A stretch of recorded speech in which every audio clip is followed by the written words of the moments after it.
Assalamualaikum warahmatullahi wabarakatuh. Sahabat literasi di mana saja Anda berada, kembali jumpa dengan channel YouTube saya Didi Junedi dalam segmen acara Inspirasi Qur'ani, meresapi makna ayat-ayat penggugah nurani.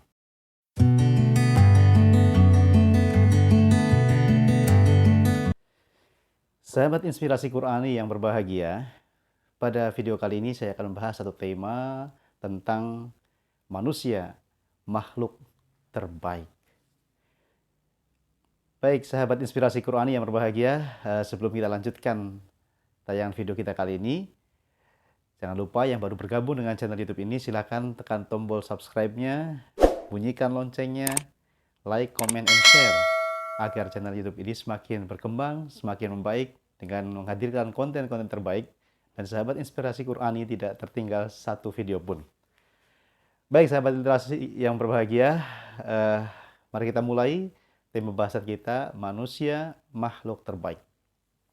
Di dalam Al-Quran ada satu ayat, dalam surah At-Tin ayat 4 yang menegaskan, A'udzubillahi minasyaitonirrajim, Bismillahirrahmanirrahim. Laqad khalaqnal insana fi ahsani taqwim. Sungguh kami telah menciptakan manusia dalam sebaik-baik ciptaan atau sebaik-baik bentuk. Menafsirkan ayat ini, seorang mufassir bernama Wahbah Zuhaili dalam tafsirnya At-Tafsir Al-Munir fil Aqidah Wasyariah wal Manhaj menjelaskan bahwa yang dimaksud dengan fi ahsani taqwim atau sebaik-baik bentuk, sebaik-baik ciptaan adalah sebaik-baik rupa, sebagus-bagus bentuk, dengan susunan yang rapi, seimbang, dan tertata. Nah, sahabat Inspirasi Qur'an yang berbahagia, kalau kita masih belum percaya dengan kenyataan bahwa kita itu makhluk yang terbaik yang Allah ciptakan di muka bumi ini, silahkan sahabat Inspirasi Qur'ani berjalan-jalan ke kebun binatang misalnya sana, ke Ragunan di Jakarta, kemudian ke Gembira Loka di Jogja, kemudian ke mana itu yang di Malang ada objek wisata, tempat seluruh satwa itu ada di sana itu ya. Nah, silahkan amati, cermati, lihat secara seksama. Di antara makhluk Allah yang ada di situ, ya binatang-binatang itu, satwa-satwa itu, mana yang paling keren, mana yang paling gagah ya. Adakah yang lebih baik mukanya, rupanya dengan kita? Saya kira nggak ada. Nah, disitulah secara fisik, secara rupa, kita manusia adalah makhluk yang terbaik yang Allah ciptakan. Itu baru secara fisik. Belum non-fisiknya.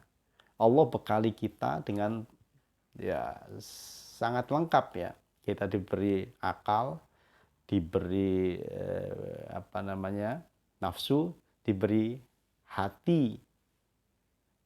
Kalau kemudian kita bandingkan dengan binatang-binatang atau hayawan-hayawan itu, mereka diberi nafsu tapi nggak diberi akal. Kita bandingkan dengan malaikat, malaikat itu diberi akal tapi nggak diberi nafsu. Nah, jadi kita bandingkan dengan makhluk-makhluk Allah yang lain, jelas kita ada yang paling baik dan paling mulia tentunya.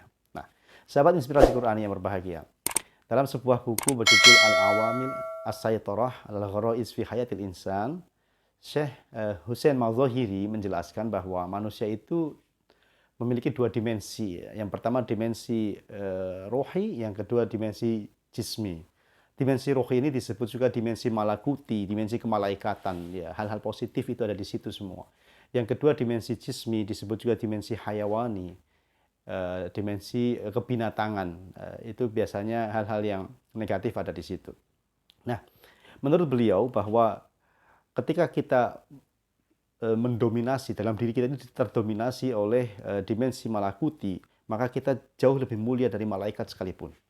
Sementara ketika dimensi hayawani, kebinatangan lebih mendominasi atau dominan dalam diri kita, maka kita akan jauh lebih buruk, lebih sesat, lebih rendah dari binatang sekalipun. Na'udzubillah tsumma na'udzubillah min dzalik. Sahabat inspirasi Qur'ani yang berbahagia. Maka bagaimana agar kualitas diri kita yang sudah Allah ciptakan dalam bentuk terbaik, rupa terbaik, kondisi terbaik itu tetap terjaga? Ya terus kita harus berada di jalan Allah.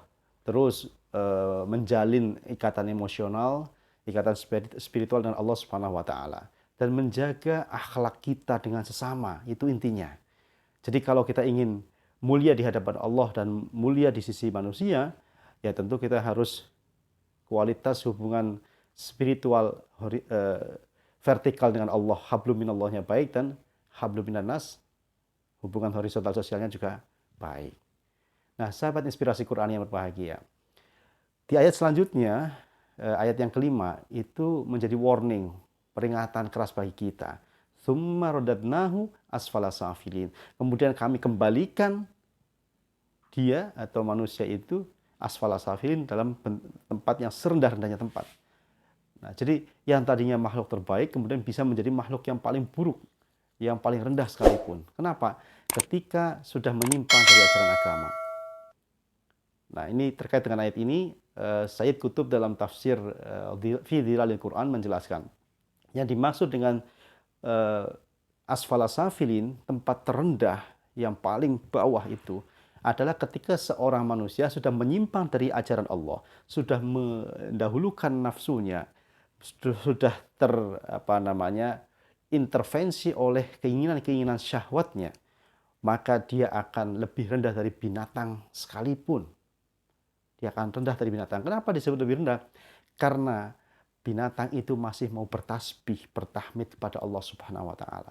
Tetapi ketika orang-orang sudah melenceng, sudah menyimpang dari ajaran agama, dia sudah lupa kepada Allah. Mungkin dia itu tahu agama, ngerti tentang hukum-hukum, tetapi kemudian dia menyimpang, maka dikatakan itu lebih rendah dari binatang sekalipun. Na'udzubillah tsumma na'udzubillah. Nah, sahabat inspirasi Quran yang berbahagia, maka untuk kita tetap menjaga kualitas diri kita menjadi ahsani taqwim, bentuk terbaik, rupa terbaik, kualitas terbaik, maka kita harus tetap menjaga kualitas spiritual kita dengan Allah, kualitas sosial kita dengan sesama. Jadi, hablum minallah kita terus kuatkan. Yang kedua, hablum minannas harus kita jaga dengan sebaik-baiknya. Tauhid kita mantapkan, kemudian muamalah bersama manusia kita kuatkan, akhlak kita perbaiki, berbuat ihsan kepada sesama. Nah, inilah yang akan tetap menjaga kualitas diri kita, spiritual kita, intelektual kita, emosional kita jaga dengan sebaik-baiknya, maka insya Allah kita akan tetap menjadi ahsani taqwim, makhluk terbaik yang Allah ciptakan.